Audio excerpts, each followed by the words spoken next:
गरबा। गरबा कहाँ का है? गा से गरबा, गा से गुजरात, ठीक है ना। गरबा नृत्य एक रूप से जो अगर देखा जाए तो भारत में एक ऐसा राज्य है जिसका नाम है गुजरात। गुजरात की सबसे लंबी तटरेखा वाला राज्य कौन सा है, यानी भारत का सबसे लंबी तटरेखा वाला राज्य कौन सा है? गुजरात है। तो गरबा नृत्य जो है यह गुजरात राज्य में उत्पन्न होता है।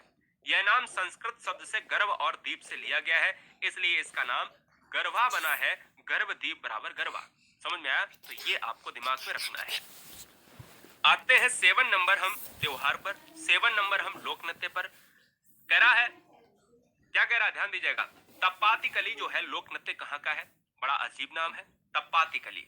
तप्पाती कली की बात करें तो तप्पाती कली लोक नृत्य एक केरल राज्य से संबंधित है। इंपॉर्टेंट है, नोट किया जाए, बहुत इंपॉर्टेंट है, वेरी वेरी मोस्ट इंपॉर्टेंट। चलिए, करगम लोक नृत्य कहाँ का है?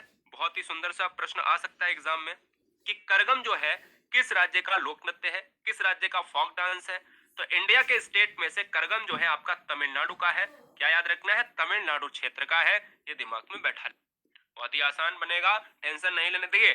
जो पढ़ लेते हो वो आसान हो जाता है, जो पढ़ लेते हो भैया बहुत बढ़िया, खुश रहो खुश रहो। चलो, जो पढ़ लेते हो वो आसान हो जाएगा। अब देखिए 9 नंबर में क्या है? कुचिपुड़ी। 9 नंबर में क्या है? कुचिपुड़ी। कुचिपुड़ी आपने बहुत पढ़ा होगा, जीएस में आपने बहुत पढ़ा होगा। कैसे पढ़ा होगा? कुचिपुड़ी की बात करें तो कुचिपुड़ी 8 प्रमुख भारतीय शास्त्रीय नृत्यों में से एक है। भारत में शास्त्रीय नृत्य हैं वो 8 प्रमुख ही माने जाते हैं। इसकी उत्पत्ति भारत के आंध्र प्रदेश राज्य के कुचिपुड़ी नामक गांव में हुई। आप कहते हो कि कुचिपुड़ी कोई नाम है? बेटा कोई नाम नहीं है, बल्कि एक विलेज का ही नाम है। कुचिपुड़ी कहाँ का लोक नृत्य है अगर ये माना जाए तो ये आंध्र प्रदेश आपको मार लेना है। वही आंध्र प्रदेश जो 1953 में सबसे पहले भाषा के आधार पर अलग हुआ था, ठीक है ना। ये याद रखिएगा, भाषा के आधार पर अलग होने वाला राज्य अगर पूछ लिया जाए एग्जाम में तो भाषा के आधार पर अलग होने वाला राज्य जो है कौन सा हो जाएगा? ये दोस्तों आपका आंध्र प्रदेश हो जाएगा, भाषा के आधार पर। चलो, आते हैं 10 नंबर लोक नृत्य पर। 10 नंबर क्या कह रहा है? मोहिनी अट्टम। बहुत ही प्रसिद्ध और सुप्रसिद्ध मोहिनी अट्टम भारत के केरल राज्य के 2 शास्त्रीय नृत्यों में से एक है। क्या है? कहाँ का है? केरल में। 2 शास्त्रीय नृत्यों में से एक है जो केरल के बहुत ही जबरदस्त होते हैं। आपने केरल में मोहिनी अट्टम को सुना होगा और कथकली को सुना होगा। याद है ना कथकली? तो कथकली भी आप नोट कर लीजिएगा। मयूरभंज की बात करें तो मयूरभंज का छाओ नृत्य ये किस राज्य की परंपरा है? मयूरभंज की बात करते हैं तो मयूरभंज में खान भी है, अयस्क की खान है, और मयूरभंज एक जिला भी है। मयूरभंज जो जिला आता है ये उड़ीसा में आता है। मयूरभंज उड़ीसा के उत्तरी भाग में स्थित मयूरभंज अपने छऊ नृत्य के लिए प्रसिद्ध है। बिहू असम के लिए, ध्यान दें, टेंशन ना लें, बिहू असम के लिए। छऊ आपका जो होता है वो उड़ीसा के मयूरभंज में, जिसको कहा गया मयूरभंज का छाओ या मयूरभंज का छऊ, ठीक है ना। इस नृत्य में योद्धा अपने परंपरागत परिधान पहनते हैं। परिधान का मतलब होता है जो वस्त्र पहने जाते हैं, ठीक है।